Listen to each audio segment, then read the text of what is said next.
Thân chào cả nhà, không nên xem chùa đâu đó. Nhớ đăng ký, like, comment để ủng hộ team nha. Tôi là một tên tội phạm sẽ bị xử tử vào tháng tới, nhưng bị cảnh sát đưa từ nhà tù đến hiện trường vụ án. Chỉ vì phương thức hoạt động của hung thủ rất giống với tôi. Cần tôi giúp giải quyết vụ án. Tôi quan sát bốn phía, bảo cảnh sát tắt máy sưởi ấm. Khi nhiệt độ giảm xuống, trên cổ của thân thể bỗng nhiên hiện ra một dòng chữ. Mục Dĩnh, anh có thể tìm ra tôi trước khi bị xử tử không? Mọi người kinh ngạc nhìn tôi. Bởi vì Mục Dĩnh là tên của tôi. Ngày 13 tháng 11 năm 2046, tôi bị cảnh sát Trần Lương bắt giữ và bị tòa án tuyên án tử hình vào ngày 31 tháng 12. Tôi là một kẻ sát nhân rất biến thái. Nhưng tôi bỗng nhiên chán, tôi cố tình đưa ra manh mối để Trần Lương bắt giữ. Trần Lương hận tôi tận xương tủy, bởi vì hai người anh em của ông ta đã rơi vào tay tôi. Nếu không phải hệ thống ai chặn, khi bắt tôi êm rằng ông ta sẽ bắn tôi ngay tại chỗ. Thời đại này, công nghệ AI đã chiếm lĩnh các trị an trên toàn thành phố. Các vụ án nhỏ đều có thể được AI trực tiếp giải quyết. Nhưng AI không phải là con người, không thể phân tích chính xác cảm xúc nhân loại và động cơ giết người. Do đó, AI chỉ có thể tham gia. Vụ án này giống với vụ án trước đây. Kết quả chỉ có một kẻ giết người là tôi. Lý do Trần Lương đến tìm tôi để giúp giải quyết đó chắc chắn cũng là ý của hệ thống AI. Thi thể bị treo lên ở giữa phòng khách. Kẻ giết người cắm một ống cực nhỏ vào mạch máu của anh ta, để anh ta nhìn máu của mình chảy ra. Sau đó, kẻ giết người cắm chip trực tiếp vào não anh ta, để suy nghĩ của anh ta được hình thành trước mặt kẻ giết người. Thậm chí còn cố tình để lại một con mắt, sau đó để nạn nhân cùng xem. Trải nghiệm này khiến nạn nhân vô cùng đau đớn. Thật sự rất giống phong cách của tôi. Nhưng tôi không nghĩ hắn thông minh đến thế. Cho đến khi tôi nhìn thấy dòng chữ đó, tôi mới nghĩ mọi thứ trở nên thú vị. Tôi lại bị nhốt trong phòng thẩm vấn. Nói ra tung tích đồng phạm của anh, hình phạt tù của anh sẽ giảm. Trần Lương trừng mắt nhìn tôi nói. Tôi khiêu khích nói, Trần Lương, trong trường hợp tôi bị kết án tử hình treo, ông sẽ can tâm chứ? Trần Lương nghe vậy ngơ ngác, sau đó khép mí mắt. Không hề che giấu sự hận thù đối với tôi. Tất nhiên là ước gì tôi chết ngay. Nhưng dù uy hiếp hay dụ dỗ đã không còn ý nghĩa gì nữa. Tất cả các loại máy phát hiện nói dối đều không hiệu quả với tôi. Tôi lại bị nhốt vào nhà tù nghiêm ngặt nhất, sâu nhất. Nhưng không đến một ngày, Trần Lương lại một lần nữa nghiêm mặt đến tìm tôi. Hắn lại hành động rồi. Nói xong, cảnh sát phía sau đặt bằng chứng hiện trường trong túi, đưa cho tôi. Đó là một mảnh giấy. Bên trên viết: Mục Dĩnh, thời gian của anh không còn nhiều. Kỳ lạ thật đấy. Trong thời đại này, viết bằng giấy là một hành xáo cực kỳ hiếm.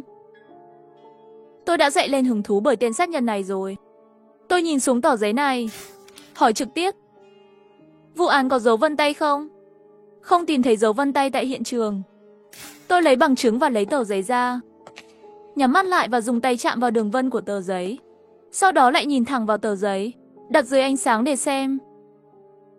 Ô, kẻ giết người dùng tay giả. Tôi rút ra kết luận. Vì sao lại đi đến kết luận như vậy?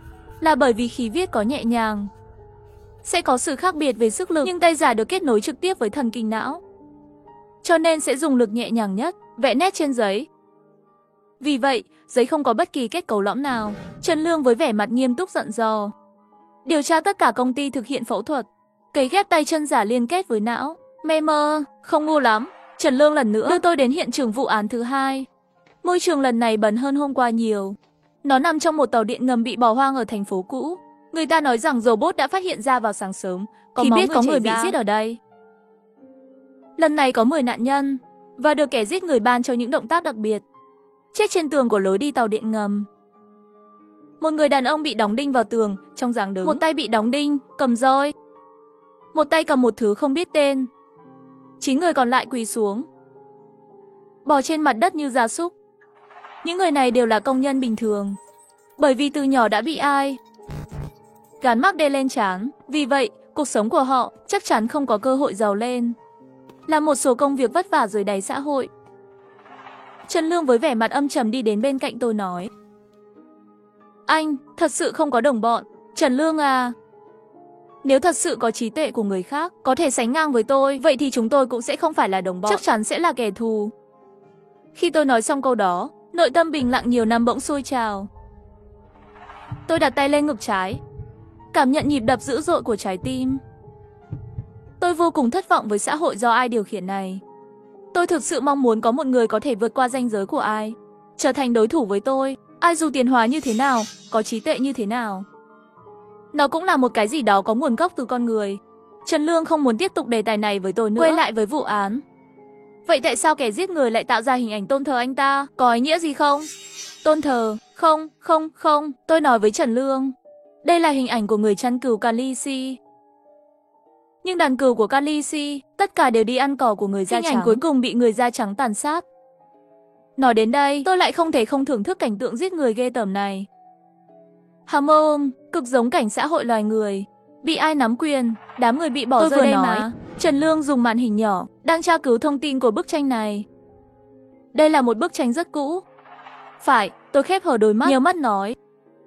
Sau khi ai tiếp quản hệ thống trật tự xã hội của con người, không còn tác phẩm nghệ thuật sáng tạo nào nữa. Tôi nhớ lại người bị treo ngược hôm trước, đại diện cho sự hy sinh. Người chăn cừu đại diện cho việc giết mổ. Bộ ba của nhà triết học Sebu. Hy sinh xa hoa, đồ tế u tối, và hiến tế hành hương cuối cùng. Khi tôi đang suy nghĩ, Trần Lương đột nhiên nghiêng đầu nói cho tôi biết. Công ty của chân tay giả tìm được rồi. Danh sách 3 công ty, nó được gửi đến thiết bị di chuyển của tôi. Tất cả đều là nhà sản xuất hàng đầu trong nước. Tôi tra cứu danh sách người mua. Nếu kẻ giết người bị tàn tật, và vẫn có thể hoàn thành một ca phẫu thuật nào đó một cách hoàn hảo như vậy, ít nhất là 2 năm trước, đã lắp tay giả rồi. Danh sách này trong thời đại ai thâm nhập, đã không thể làm giả nữa. Nhưng cũng như tôi đoán, không thể tìm thấy bất kỳ thông tin hữu ích nào. Tôi nhẹ nhàng dùng ngón trỏ vỗ đầu mũi. Đây là động tác khi tôi nghĩ. Trần Lương thấy vậy, hỏi tôi ngay lập tức, nếu anh không muốn kiểm tra, tôi có thể đưa anh trở lại nhà tù. Tôi cười nói, nếu ông dám xáo phạm ý của hệ thống ai, ông có thể nhốt tôi về lại. Trần Lương bị tôi làm cho tức giận, trực tiếp rút súng ra chĩa vào tôi. Sao anh nghĩ tôi không dám? Hệ thống ai hiện tại không thể ra lệnh giết tôi. Những gì ông ta làm, theo ý kiến của tôi, chỉ là sự bất lực vô dụng. Nếu ông ta có thể bắn vào đầu tôi ngay bây giờ, có lẽ ông ta sẽ nhận được sự tôn trọng của tôi. Tôi đã trở lại nhà tù. Tôi muốn thông qua bộ ba triết học để xác minh phán đoán của tôi, để ai nhanh chóng kiểm tra trong vòng 1 tuần này. Những sự kiện lớn nào sẽ được tổ chức? Chẳng bao lâu sau ai cho tôi biết, có 3 sự kiện mà số lượng người tham gia dự kiến sẽ hơn 1000 người. Một là buổi ra mắt thời trang mùa xuân của thương hiệu cao cấp. Một buổi hòa nhạc của thần tượng ảo nổi tiếng.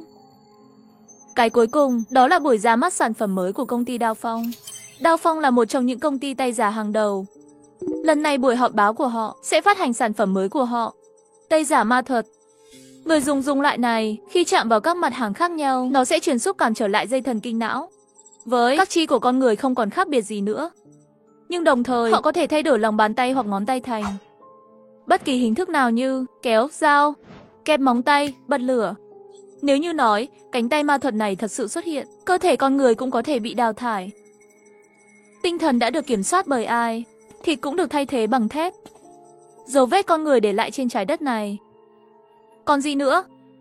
Màn hình nhỏ liên tục cuộn lên, tôi lại thấy tên phó giám đốc Lý Dịch Cảnh. Tôi gọi Trần Lương, nói với ông ta, tại buổi ra mắt sản phẩm mới của công ty Đao Phong sẽ có một cuộc tấn công khủng bố quy mô lớn.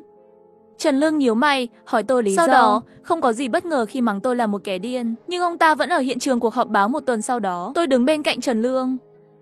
Những chiếc xe cao cấp lái đến. Từng người một, những lão đại giàu có từ trên xe bước xuống, chào hỏi đám đông. Khi Lý Cảnh Dịch xuống xe thu hút sự chú ý của tôi, là một trong những người dẫn chương trình hôm nay. Đi theo giám đốc Lâm Tiết Lộ xuống xe. Lâm Tiết Lộ mặc lễ phục màu đỏ thẫm, đeo một chiếc vòng cổ kim cương đơn giản hàng ngày quanh cổ. Tôi nhàn nhạt nói với Trần Lương, tôi cũng muốn đi vào. Trần Lương chế nhạo tôi, Mộc Dĩnh, anh có quên là giờ anh là tử tù không? Có thể ra ngoài đã là kỳ tích rồi. Anh vẫn muốn vào trong phòng họp sao? Tôi nhấc hai vai. Tôi sẽ nói rõ với ông ngay bây giờ. Tôi có một nghi phạm. Tôi cần quan sát cận cảnh để đưa ra kết luận cuối cùng. Nói rồi, tôi chỉ về chiếc vòng tôi đang đeo trên cổ. Này, tôi có cái này, ông còn sợ tôi chạy trốn sao? Tôi theo Trần Lương, với tư cách là bảo vệ, vào hội trường. Lý Cảnh Dịch phát biểu đầy nhiệt tình trên sân khấu. Tôi từ từ đi từ bên cạnh lên sân khấu. Lý Cảnh Dịch vừa thấy tôi lên đây, lộ ra vẻ mặt không hiểu, nhìn Lâm Tiết Lộ dưới sân khấu. Biểu cảm của Lâm Tiết Lộ kinh ngạc, dùng ngón trỏ vỗ vào mũi của chính mình. Ông ta chỉ có thể đứng lên và nói, thưa ngài, muốn lên đây, đích thân thử tay giả ma thuật của chúng tôi sao? Nhưng tay chân của anh vẫn khỏe mạnh, không hẳn là người cần. Tôi đi đến và cầm mic lên và nói, tôi nỡ bỏ đi cánh tay vốn dĩ của tôi để lắp đặt tay giả của các người có thể chấp nhận không? Quý ông này nói đùa rồi. Tất nhiên là không bằng cánh tay ban đầu của mình rồi. Lý Cảnh Dịch trong mắt bắt đầu bối rối. Tìm kiếm nhân viên bảo vệ dưới sân khấu. Ha, phải không? Tôi cười nhạt nhạt nói, rồi lấy ra một khẩu súng trong túi, nhắm vào Lý Cảnh Dịch. Hiện trường lập tức rơi vào trạng thái hoảng loạn. Trần Lương càng ngơ ngác, đặt tay lên eo mình. Chiếc túi ban đầu bỏ súng vào của Nhiên trống rỗng. Khi tia lửa bắn ra, tôi nhắm vào cánh tay của Lý Cảnh Dịch. Viên đạn ngay lập tức bắn vào cánh tay anh ta. Một lượng máu nhỏ bắn ra. Lý Cảnh Dịch cũng đau đớn bắt đầu kêu lên, khán giả cũng hoảng loạn. Tôi tiếp tục cười nói, xin lỗi, hai cánh tay, đoán bừa, không may mắn lắm. Nói rồi. Beng một tiếng, quả nhiên như tôi mong đợi. Viên đạn lập tức bắn ngược ra và bay đi. Cảnh này khiến Trần Lương vốn định kéo tôi lại ngơ ngác. Theo thông tin cho thấy, cánh tay của Lý Cảnh Dịch chưa bao giờ bị thương. Nếu như nói làm sao tôi biết được? Là khi tôi nhìn thấy cái tên Lý Cảnh Dịch. Này, một cái tên khác lướt qua đầu tôi. Lê Kính Nhất, cái tên này trong danh sách phẫu thuật 2 năm gần đây, do Trần Lương cho tôi xem, cùng là tên công ty Đao Phong, cùng là tên gần giống. Làm sao tôi có thể không đi kiểm tra cẩn thận chi tiết đằng sau người này chứ? Lý Cảnh Dịch có 2 quốc tịch. Ca phẫu thuật này được thực hiện ở nước ngoài. Tên đăng ký ở nước ngoài là phiên âm. Và cuối cùng danh sách về nước đã được thay đổi thành Lê Kính Nhất. Trần Lương đi lên bắt chéo hai tay Lý Cảnh Dịch. Tìm thấy trên người anh ta có dấu bom. Ông ta đúng là muốn mọi người trong hội trường cùng nhau chết đi. Tất cả các đáp án gần như được giải đáp hết rồi. Bắt chước hành sáu của tôi, người khiêu khích tôi chính là Lý Cảnh Dịch. Lúc Lý Cảnh Dịch bị bắt, tôi nhìn chằm chằm vào ông ta. Ông ta ngẩng đầu lên và nở một nụ cười với tôi. Trong lòng tôi có chút ngạc nhiên. Nhưng giây tiếp theo, Trần Lương nhận được tin tức mới nhất. Buổi hòa nhạc thần tượng ảo và buổi lễ hội thời trang đã có những vụ nổ lớn. Theo thống kê sơ bộ, số người chết lên tới hơn 7.000 người. Lý Cảnh Dịch không hối hận về tội ác của mình. Thẳng thắn thừa nhận ông ta rất hứng thú với hành sáu phạm pháp của tôi. Chỉ số thông minh của ông ta luôn được ai đánh giá cao. Còn tôi thì là người có thể được ai đánh giá là người có trí tuệ đứng đầu. Vì thế ông ta muốn đấu với tôi trước khi tôi chết. Lý Cảnh Dịch có yêu cầu gặp tôi, mà tôi không có tự do cá nhân. Bị Trần Lương mang đi gặp Lý Cảnh Dịch. Lý Cảnh Dịch đối diện với tôi, lộ ra nụ cười chiến thắng. Không ngờ đúng không Mộc Dĩnh, tôi thắng anh rồi. Ha ha ha, cho dù anh đoán được rồi, tôi sẽ làm nổ tung những người này. Bất cứ nơi nào anh đi để phòng tôi đều là người chiến thắng cuối cùng. Câu nói này thành công khiến tôi chú ý. Hử, tôi dùng ngón trỏ gõ nhẹ vào mũi của mình. Nghĩ lại về những lời của Lý Cảnh Dịch nói. Tôi hỏi, nhà triết học Seber, ông có thích sách của ông ta không? Cái gì? Lý Cảnh Dịch không hiểu. Trong khoảnh khắc ông ta lộ ra biểu cảm này, tim tôi như đập trở lại. Lộ ra một khuôn mặt mà bản thân tôi cũng không phát hiện ra. Một giây trước khi rời phòng thẩm vấn, tôi quay đầu lại và nói, học vẹt mà cũng không sợ bị người khác cười nhạo sao? Tôi đã tìm Trần Lương, nói ông ta không phải là người bắt chước tôi, chỉ là một người thực thi. Phía sau ông ta còn có một người. Trần Lương bị mắc kẹt trong sự lo lắng của 2 vụ đánh bom.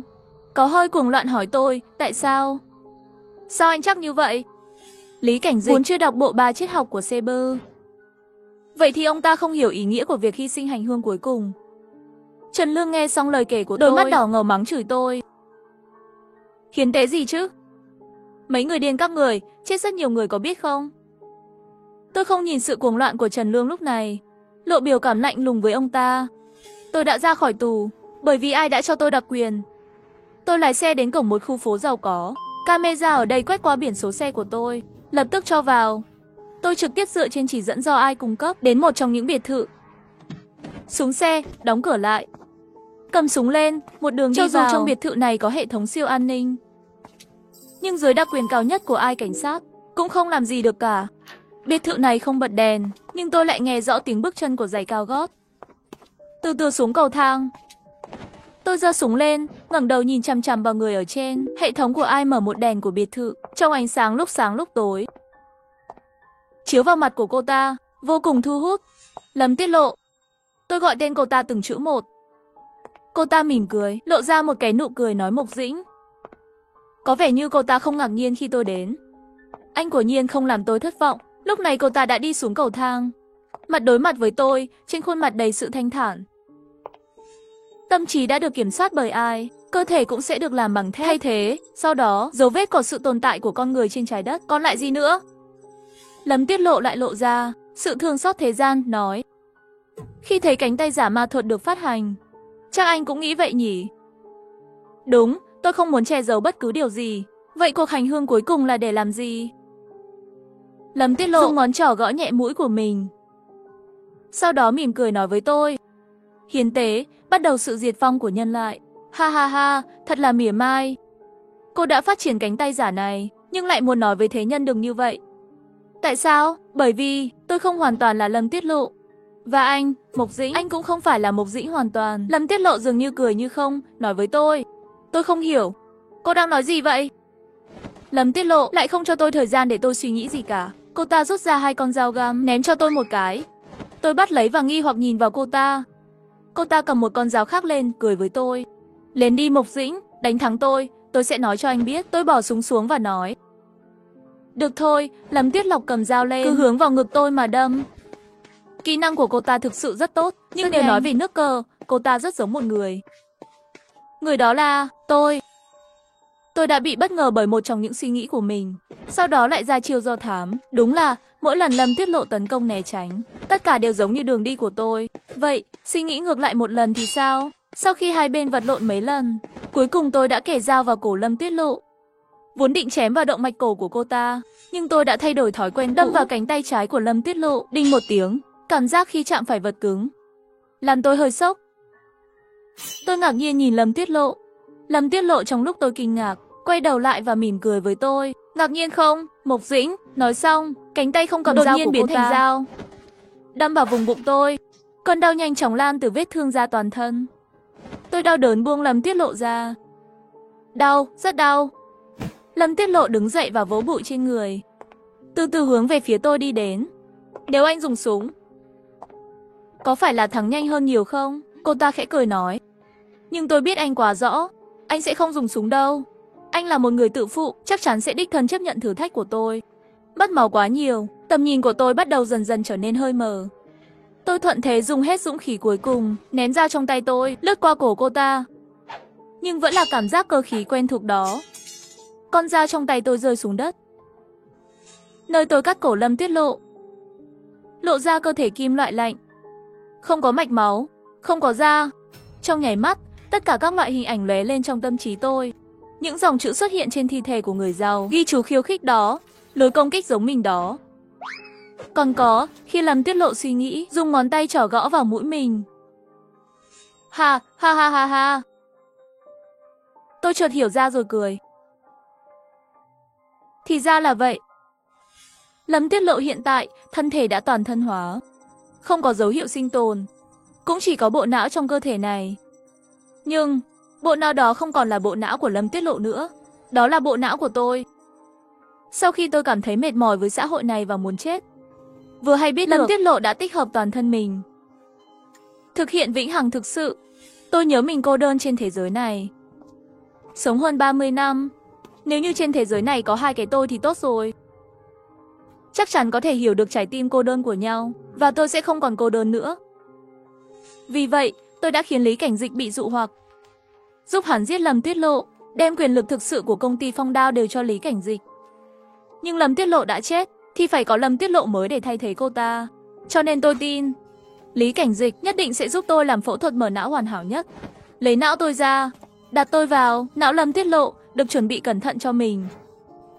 Và bộ não hiện tại của tôi chỉ là một cái chip đem tất cả ký ức và trí thông minh của tôi khi còn sống với cơ thể trước đây của tôi. Theo kế hoạch tôi đã nghĩ trước đó, để Trần Lương bắt tôi nhìn Lâm Tiết Lộ giống với tôi. Đột nhiên muốn khóc. Linh kiện của thuyền đã thay hết rồi. Vẫn là cái trước đó sao? Trong ánh mắt của Lâm Tiết Lộ lại lộ ra vẻ mặt cô đơn. Tôi cảm thấy cơ thể sống đang dần chết đi. Trong một xã hội như vậy, người sinh ra đều cô đơn. Mọi người chỉ quan tâm đến công việc của mình. Thứ giao tiếp nhiều nhất với bản thân là ai? Cộng đồng ý thức của chúng ta dần dần theo làn sóng này rời đi. Bởi vì có ai? Câu trả lời tiêu chuẩn đã có rồi. Nhưng câu trả lời tiêu chuẩn có nhất thiết phải là kết quả tốt nhất không? Con người trải qua sự thất vọng, đau đớn, buồn mới dần dần trưởng thành, dần dần trở nên mạnh mẽ, tạo ra một thế giới tốt đẹp hơn, phải không? Tôi không can tâm khi nghĩ đến đây, đang từ từ nhắm mắt lại. Bỗng nghe tiếng súng. Thân thể của Lâm Tiết Lộ bỗng nhiên ngã xuống bên cạnh tôi. Có một khe hở ở phía sau đầu cô ta. Trong lúc hoảng hốt, tôi thấy bóng dáng Trần Lương đứng ở cửa. Ông ta run rẩy, cầm súng, khoang mắt đỏ, từ từ đi về phía tôi và Lâm Tuyết Lộ. Không có quyết định thẩm quyền của ai, không thể giết mục tiêu. Đây là hành sáu tự chủ của Trần Lương. Khóe miệng tôi khó khăn nở một nụ cười, vừa vui vừa buồn. Cuối cùng chậm rãi nhắm mắt lại. Thân chào cả nhà, không nên xem chùa đâu đó. Nhớ đăng ký, like, comment để ủng hộ team nha. Ôi, đồng chí cảnh sát, các bạn đã đến rồi. Bác cái này, bác gọi cảnh sát có phải không? Cụ thể là tình huống gì vậy? Tôi là người quản lý khu bất động sản này. Trong khu xảy ra án mạng rồi, thật kinh khủng quá. Tôi sẽ đưa các bạn qua xem. Gọi ngay tới văn phòng, hãy để họ gửi thêm nhân lực đến giúp. Ngoài ra, chuẩn bị dây cảnh báo. Bác ơi, làm phiền bác vui lòng đưa chúng tôi đến xem hiện trường vụ án. Được các cậu đi với tôi. Ngay trong này, các cậu vào đi. Tôi không muốn vào đó nữa. Thật đáng sợ, làm phiền bác rồi. Này cũng không biết là ai đã vung đao giết người. Thật là tội nghiệp.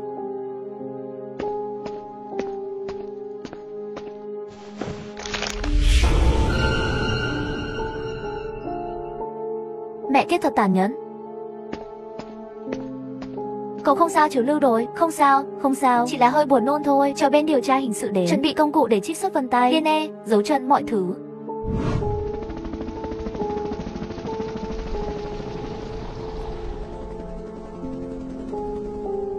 Đây là nơi tận cùng của thế giới huyền thoại, nam cực của trái đất. Vợ à, em nghĩ ngoài trời còn có trời không? Em không biết nữa. Nếu nhìn theo bản đồ ghi lại trong văn cũ, có một thế giới khác ngoài bức tường băng ở nam cực. Điều đó thật kinh khủng, phải không? Nhưng ai đã vẽ bản đồ này? Tuổi của bức tranh này không còn xác minh được nữa, làm sao người xưa biết được? Cho nên sự thật chỉ có một. Anh Viễn, anh không phải là muốn phá vỡ bức tường băng sao? Quả nhiên không giấu được em. Anh muốn bố trí trận pháp ở đây, mở ra rào cản không gian. Anh đã nghĩ về chuyện này rất lâu rồi. Em nghĩ nó có hiệu quả không? Em khuyên anh đừng làm vậy. Thứ nhất, nếu mở cửa, một thế giới khác cao siêu hơn, anh có khả năng xử lý không? Thứ hai, nếu tất cả chúng ta vượt qua con trai ở thế giới này, anh yên tâm không? Mỗi người đều có cơ hội của mình. Anh tin rằng Lưu Nhi có thể xử lý mọi thứ. Anh đã quyết định rồi. Anh muốn phá vỡ rào cản không gian của thế giới này, đi đến thế giới bên ngoài trái đất để xem. Xin chào, có phải là sư phụ Lưu không? Tôi là cảnh sát hình sự Lưu Hồ của thị trấn Điêu Khắc Các. Tôi có một vụ án đặc biệt khó khăn ở đây. Muốn bạn giúp chúng tôi xử lý một chút. Trời đất ơi, tôi ở Nam Cực mà bạn vẫn có thể liên lạc với tôi. Cũng quá đỉnh rồi. Tôi không quan tâm đến những chuyện này nữa. Nếu cần, bạn có thể đến Tam Cảng tìm con trai tôi xử lý. Tạm biệt. Anh Viễn, dù anh có quyết định gì, em sẽ ủng hộ anh. Sư phụ, cái này tên Lưu Viễn cũng quá ngông cuồng rồi. Tắt điện thoại của tôi. Lưu Hổ, cậu còn quá trẻ. Tại sao người khác lại phải trả lời điện thoại của bạn? Bạn có ân huệ gì cho người khác? Tôi cũng là để giải quyết vụ án sớm hơn. Hắn nói ra mình bận nên không hợp tác. Mọi người trên thế giới này, tất cả đều phải hợp tác với bạn sao? Ai cho bạn quyền? Ngươi à, sau này còn rất nhiều con đường phải đi đấy. Sáng nay có manh mối gì về những vụ án đó không? Tạm thời vẫn chưa có manh mối. Giáo viên, thầy nói, có hay không có người vào phòng? Nhìn sang người khác. Hiện trường hoàn toàn không tìm thấy một chút manh mối nào. Không dấu tay, không dấu chân, không tóc. Không có dấu hiệu của nghi phạm. Thầy nói có thể không? Không dấu tay, không dấu chân, không tóc. Chắc chắn thực sự không có gì cả. Đừng bất cần bỏ qua tiểu tiết. Không thể nào, Tiểu An và con không thu được gì ở hiện trường. Giám sát bên ngoài khu phố, kiểm soát cũng không phát hiện nhà họ có người ra vào. Bên điều tra hình sự cũng không tìm thấy gì cả. Rất lạ, thầy nói làm thế nào điều này được thực hiện? Ai nói không vào nhà thì không làm được. Chỉ là hung thủ có thể lật đổ tam quan của người thường. Cậu vừa gọi cho anh ta nói gì rồi? Hắn nói hắn đang ở Nam Cực, kêu con đến thị trấn Điêu Khắc tìm con trai hắn. Vậy không phải đã nói cho bạn biết giải pháp sao? Đi đi, được rồi. Vậy tôi sẽ sắp xếp cho người qua một chuyến. Tiểu Lưu, tôi đã đi xe đạp đến tận đây để mua đồ. Làm sao bạn có thể nói không thì không? Vậy không phải tôi chạy một chuyến vô ích sao? Không được, bạn phải đưa mẫu cho tôi. Đây chỉ là mẫu thôi. Và đây là để tỏ lòng thương xót với em họ tôi. Anh lấy cái này đi. Hắn quay lại tìm tôi. Muốn tôi làm gì? Khi bạn livestream không phải là nói vẫn có thể đi sao? Nhà sản xuất có đặt trước không? Đưa cái này cho tôi trước nhé. Bạn xem bên kia có yêu cầu. Trời, sao lại cước trắng trợn vậy? Tiền đã được chuyển vào tài khoản của bạn rồi. Đây là giao dịch bình thường. Tôi đi đây. Tạm biệt. Lần sau có mẫu mới nhớ cho tôi biết trước. Có cậu thả như vậy không? Đi xe đội mũ bảo hiểm chú ý an toàn nhé.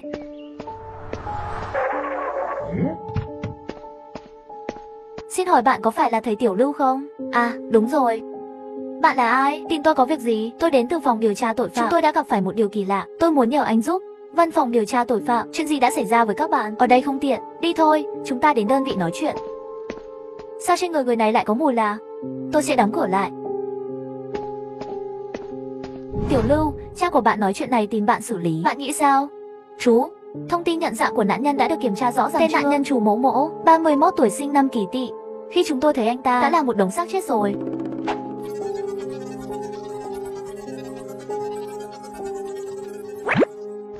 Chú ơi, con đã tính toán rồi, sinh năm kỳ tỵ mệnh cách thuộc mộ.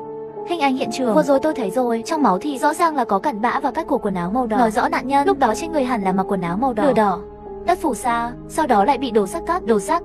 Như vậy kim, mộc, thủy, hỏa, thổ, chỉ 4 trong E5 nguyên tố, chỉ thiếu nước thôi. Khi bạn đến hiện trường vụ án để kiểm tra sàn nhà và tường khô hay ẩm ướt? Ướt, tôi nhớ lại, trong phòng rất tối, trên tường rất ẩm ướt. Nhưng bạn đang nói về cái gì vậy? Có nghĩa gì? Cái gì? Đây là vụ án hình sự. Lưu Hồ, chú ý giọng điệu.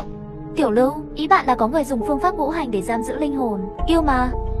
Người này sai mà giết người, sử dụng phương pháp 5 yếu tố để làm việc.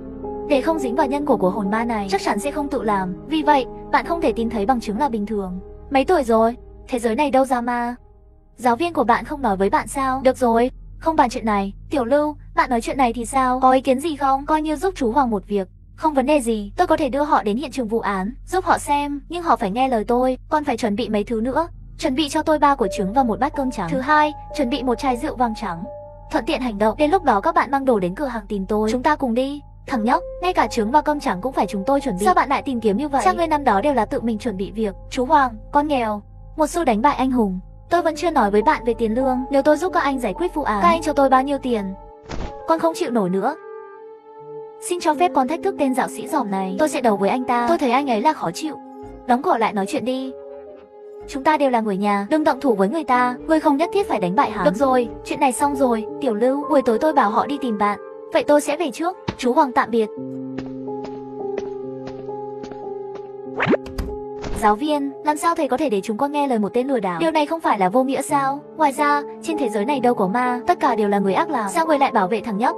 Con không phục. Tiểu Hồ, tôi hiểu cảm giác của con. Một bên là giáo dục duy vật từ nhỏ đến lớn, một bên là lý thuyết ma quỷ. Hai cái này vốn là mâu thuẫn, cho nên con có suy nghĩ như vậy là bình thường. Tôi đã làm công việc này hơn 20 năm rồi. Tôi cũng đã thấy rất nhiều vụ án kỳ lạ. Thủ phạm trong tất cả các vụ án đều là người làm. Trái tim con người luôn luôn là điều đáng sợ nhất trên thế giới này. Được rồi, có vài thứ con chưa thấy, không có nghĩa là không tồn tại. Có Lưu gia tiểu tử này ra mặt, chuyện này chắc chắn sẽ được giải quyết. Hãy hợp tác khi buổi tối đến. Đừng vấp ngã, biết không? Hiểu rồi, giáo viên, con ra ngoài chuẩn bị trước. Thầy ơi, buổi tối em cũng muốn đi theo xem sao. Nhà đầu này nên ở nhà đi. Nhiều người, đừng để danh tính bị người khác nhìn thấu. Không đâu, con đã dùng thành thạo rồi. Không ai có thể nhìn ra, người yên tâm đi. Tôi nghi ngờ thằng nhóc Lưu đó đã nhìn ra thân phận của con rồi. Chỉ là hắn không nói ra mà thôi. Đi thì đi, đừng làm loạn, biết không?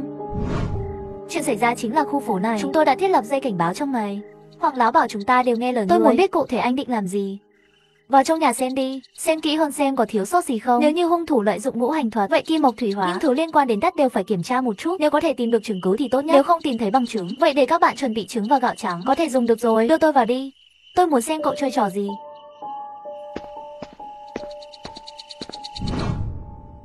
Hình như không có gì lạ cả. Không có gì ngạc nhiên khi bạn không thể tìm ra. Tôi sẽ đi vệ sinh. Nơi này âm khí rất nặng và có rất nhiều sự oán giận. Làm chút nước tiểu màu đỏ trước đã. Này, có tìm thấy gì không? Không, kẻ giết người trong ngôi nhà ma không ở trong tòa nhà này. Ở đây mặc dù có thể cảm nhận được một chút âm khí, nhưng không thể theo dõi nguồn gốc. Bạn đã làm việc nửa ngày mà không điều tra được gì cả. Vậy bây giờ làm thế nào? Này, mặc dù tôi không thấy gì cả, nhưng có người nhìn thấy rồi. Chúng ta có thể hỏi anh ta. Có người thấy rồi. Ai thấy vậy? Tôi thấy bạn đang hỏi ma. Đúng vậy, là hỏi ma. Tại sao bạn nói nhiều như vậy? Chú Hoàng bảo các cậu hợp tác với tôi. Bạn có thể nói ít hơn một câu được không? Thật phiền phức, không phải bạn không tin sao? Đây là một chai thuốc nhỏ bí mật, bạn nhỏ mất đi. Lát nữa sẽ biết, từ giờ anh có thể im.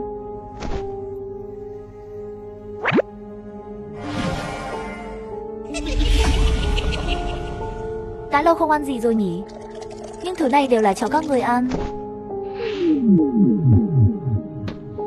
Đừng gọi tôi, nếu bạn làm họ sợ, tôi sẽ tính sổ với bạn. Tôi đến đây cũng quá đáng sợ. Thật sự dẫn ma đến. Tiểu Nam, cậu có thấy không? Tôi vừa nhỏ, chắc một lát mới hiệu quả. Cho dù là ma cũng không cần sợ. Chúng tôi là cảnh sát, vì công lý và hòa bình. Cô nói đúng. Bạn nhỏ ăn chậm một chút, có ngon không? Anh trai, cảm ơn, ngon quá. Bạn nhỏ, bạn luôn ở quanh đây phải không? Phải, tôi là linh hồn. Bởi vì số lượng đầu thai có hạn, vì vậy tôi chỉ có thể ở lại nơi tôi đã sống trước đây. Chờ đợi hình bướm của địa ngục. Tôi sống với mẹ tôi, sống với mẹ con. Hai con ma vừa rồi không phải là người nhà của bạn sao? Không, họ cũng là những linh hồn lang thang gần đó. Tất cả đều đang chờ đầu thai, tất cả đều là ma tốt. Vậy Địa phủ cũng là nơi chúng ta ở khi còn sống. Anh trai, tôi không làm hại ai cả. Anh không thể bắt tôi. Tôi biết thằng bé này. Hắn là mấy tháng trước có bé ngã từ trên lầu xuống. Lúc đó cũng là chúng tôi đến đây, sống ở khu phố không xa phía trước. Tôi biết, hình như là lúc phụ huynh hướng dẫn bài tập. Đánh mắng quá dữ dội, trong lòng đứa trẻ không chịu được. Anh ơi, anh là người tốt mà. Tôi nhớ ra rồi, hai người đó là cảnh sát. Sau khi tôi chết, họ còn đến nhà tôi an ủi mẹ. Vâng, họ đều là cảnh sát. Tất cả đều vì công lý và hòa bình thế giới. Anh trai cũng đến giúp họ. Vậy bây giờ chú cảnh sát có việc cần cậu giúp đỡ. Có muốn giúp không? Tôi đồng ý, ước muốn của tôi khi còn sống là trở thành một cảnh sát. Em trai, mấy hôm trước có một cô ở đây bị quỷ giết. Còn bị phân xác nữa, cậu có biết con ma đó từ đâu tới không? Đi đâu rồi? Một con ma lạ đột nhiên đến đây, giết người. Ác khí và oán khí đều rất nặng. Những hồn ma sống quanh đây, phải biết. Và xem phản ứng của đứa trẻ này thật không tự nhiên. Có vẻ như anh ta biết điều gì đó. Đại ca, có thể không nói được không? Con ma đó rất giỏi. Tôi sợ anh ta sẽ đánh tôi sau khi tôi nói. Không sao đâu em trai, em cũng không cần sợ. Hắn giết người, làm chuyện xấu. Nếu như không bắt được hắn sau này lại hại người thì sao? Cho nên đại ca ca cùng chú cảnh sát lần này đến đây chỉ là muốn bắt hắn. Cho nên cậu nói ra là làm việc tốt tích đức. Anh chàng này đúng là hai mặt. Rượu trẻ cũng tài tình. Được rồi, tôi nói. Tôi đã nhìn anh ta một lần vào tòa nhà McDonald's. Đó là lần đầu tiên tôi gặp một con ma to bằng chính mình. Mặc dù một thân khí ác và oán giận, nhưng tôi vẫn muốn làm bạn với anh ấy. Chơi với anh ta nên lén theo sau. Muốn biết anh ta thường sống ở đâu, thuận tiện đi tìm hắn. Được rồi, em trai, cậu đã làm rất tốt. Uống hết ly rượu này đi, sau đó về đi. Wow, rượu này ngon quá. Uống đi. Cảm ơn anh, em đi đây. Lưu Hồ, Tiểu Nam đã hỏi ra rồi, tìm xem chỗ nào gần đây có McDonald's, sau đó phong tỏa sàn nhà, kiểm tra từng cái một. Không muộn đâu, đi ngay. Tôi đi với anh, cảm ơn sư phụ Lưu. Tôi sẽ gọi cho tổ chức ngay bây giờ để sắp xếp nhân lực. Chắc là tòa nhà phía trước rồi, chúng ta là chờ đại quân đến hay là trực tiếp đi lên? Được rồi, anh và tôi sẽ đi trước. Tiểu Nam, cậu ở dưới đợi người bên tổ chức đến, hạn chế người ra vào cho đến khi chúng tôi bắt được người. Được rồi, đi thôi.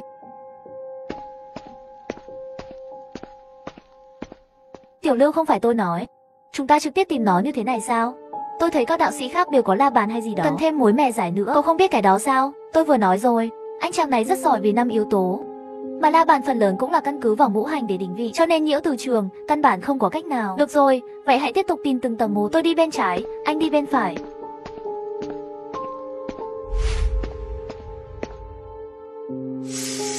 Một chút âm khí còn có một chút đoán khí. Chẳng lẽ người này sống ở tầng này? Cho người đến đợi trực ở thang máy tầng 15. Làm yên tĩnh.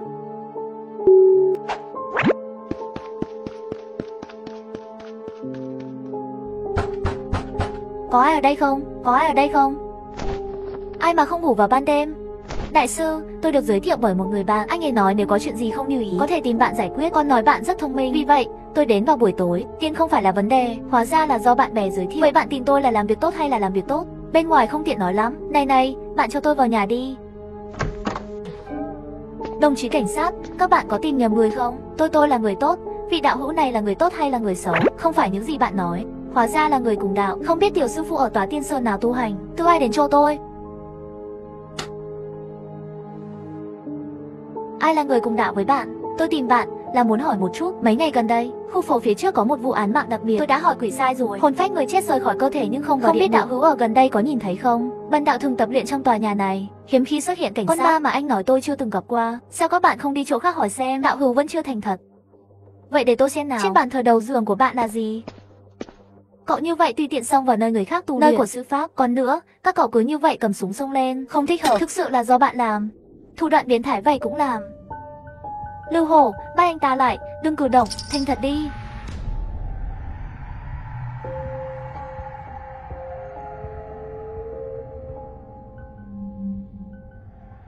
Cảm ơn tiểu sư phụ đã cứu tôi ra. Thầy Lưu, cảm ơn bạn lần này. Không có gì, đưa hung thủ về đây để thẩm vấn.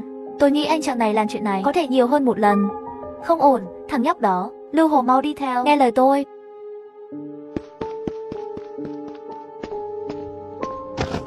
Ha ha. Một lô kiến cũng muốn bắt tôi. Quỷ ưng, giết cho tôi. Người đàn ông mặc đồ sọc vừa rồi, tôi sẽ xé xác anh ta thành từng mảnh.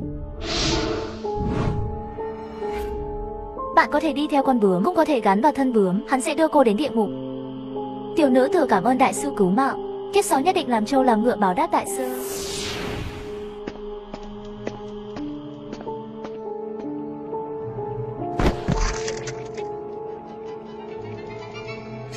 Mẹ kiếp.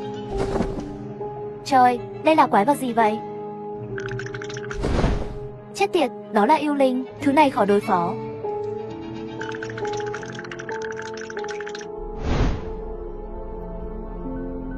Thiên địa huyền tông, không có thần thông, có ánh sáng vàng không, sao chép không sâu. Lệnh. Tôi giỏi quá đi.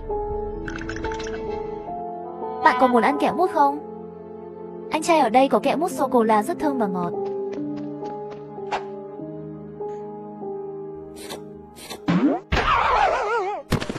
Linh hồn của người đã giết ít nhiều mạng người rồi.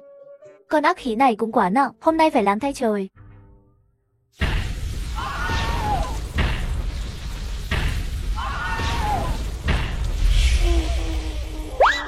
Cuối cùng cũng xong rồi. Cậu bé ngoan, thực sự lăn lộn còn phải dựa vào sô-cô-la. Quỷ ưng xong rồi.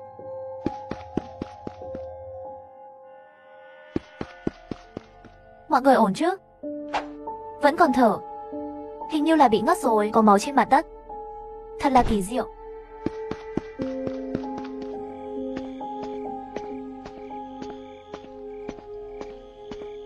Đây là tầng 3. Nhảy xuống thử xem, chết không chết thì phải xem lần này thôi.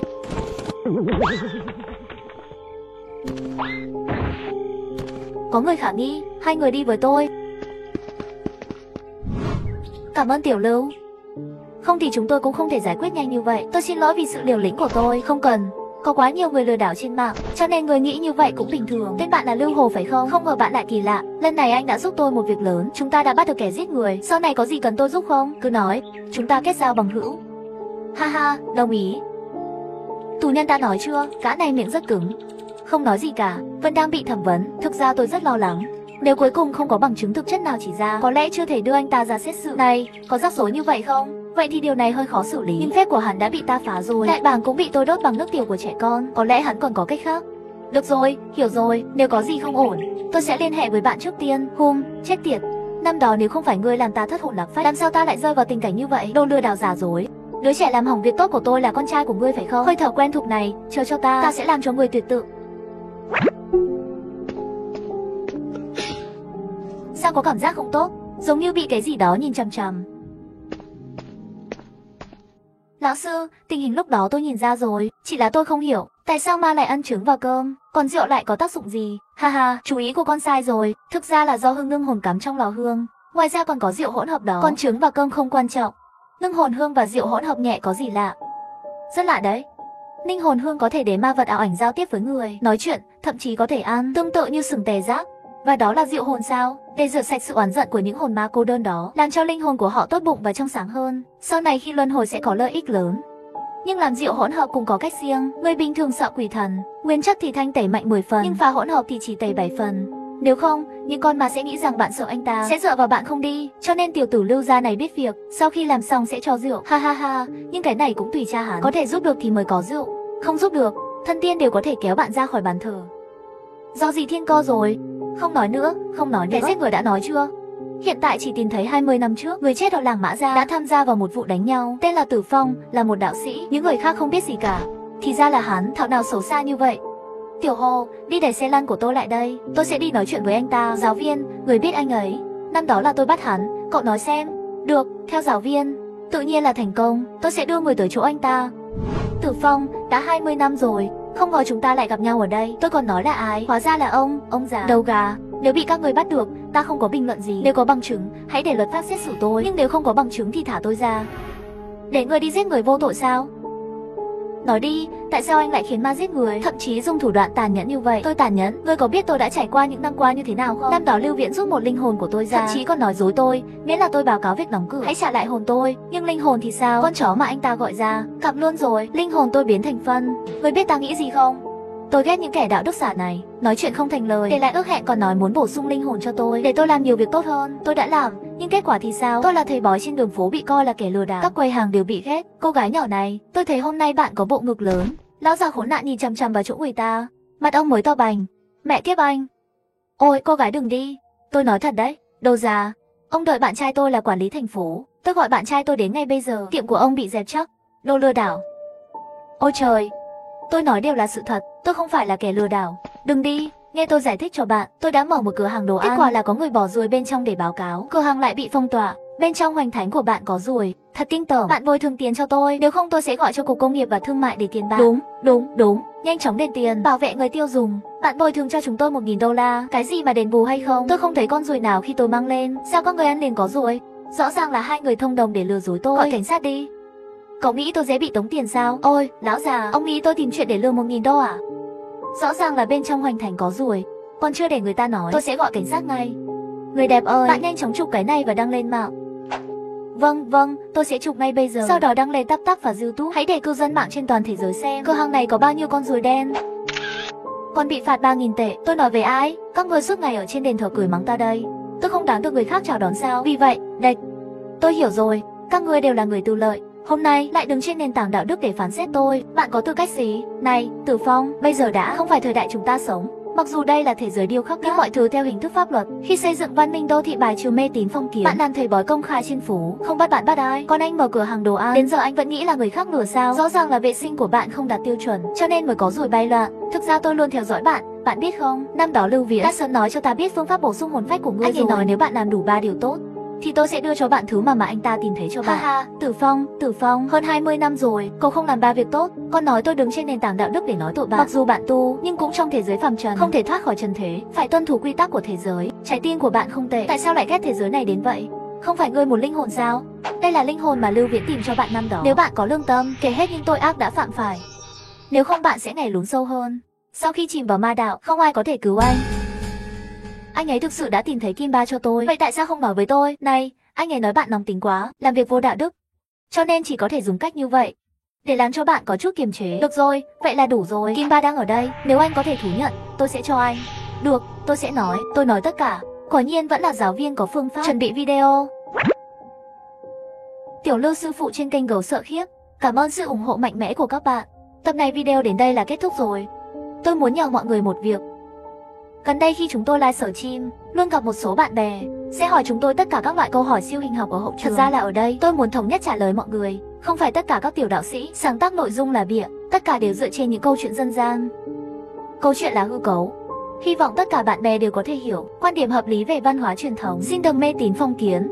Vậy ở cuối video, tôi muốn nói với mọi người, hãy donate cho team bé gấu. Chỉ với một cốc tả tưa. Thông tin ở phần mô tả. Để có sức chạy video miễn phí. Cảm ơn cả nhà.